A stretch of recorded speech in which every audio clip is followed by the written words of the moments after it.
Back with Bobby and JJ Radio. We have an incredible show today. We have the great Charles Vethan from the Vethan Law firm. Well, he's actually been in law, he says, for 22 years, which I don't think is possible unless he started when he was 10. He's delivering. We went to law school together. Did you?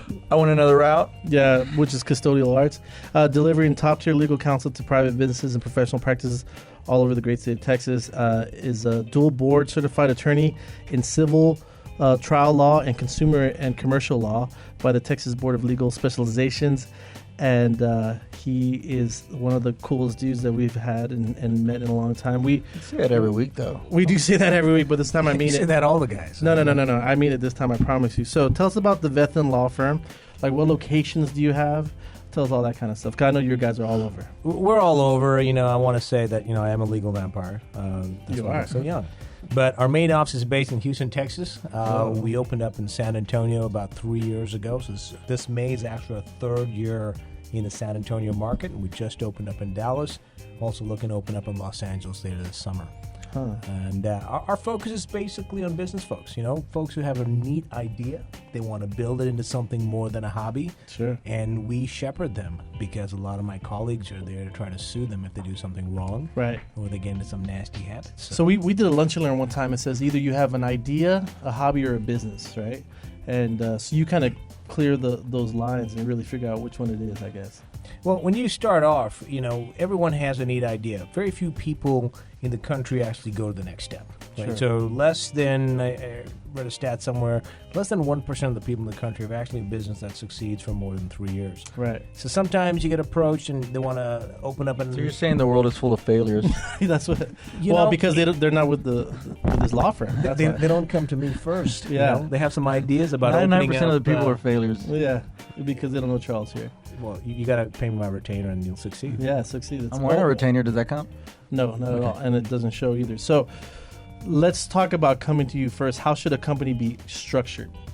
Well, let's look at how the idea starts. So Sure. you mentioned something about a hobby to a business, right? So when someone comes to you and say, look, I want to open up a hot tea shop in the middle of the Mojave, they don't need a lawyer, they need a psychologist. Right. But once they get past the point and they're committing themselves to the business, you got to say, well, what do you want in that business? What type of business is it? Is that going to be your primary occupation? Are you getting a salary from there?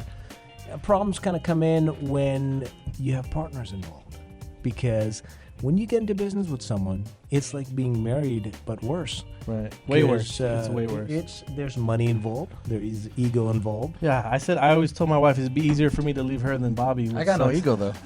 What? Huh? What? If we had to say who had the bigger ego, I would have to give it to you. Thank you. See, that makes me feel better. Yeah. That's an ego issue. It's an ego issue. But you have different ways that you can structure it up front. Sure. So you're looking at different legal structures. Give me some examples.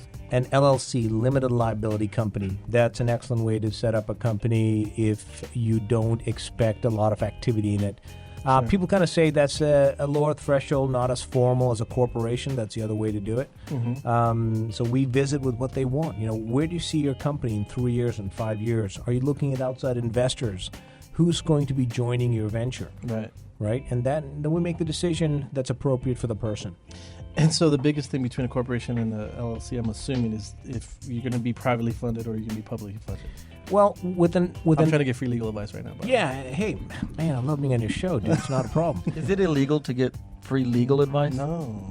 It depends where you get it. That's true. With an LLC, it's ideally designed for a passive investment. In other words, if you own real estate and you're basically owning that as a passive investment, you're not working there, I would say an LLC probably works. Sure. Again, this is not a hard and fast rule, so Right. the question's a bit unfair. If you're waiting to get other partners into your company, if you're hoping that someday, Donald Trump decides to invest some money into your business, then you may want to look at a corporation. You want to reserve some shares. Right. Corporations tend to be a little bit more formal. Right.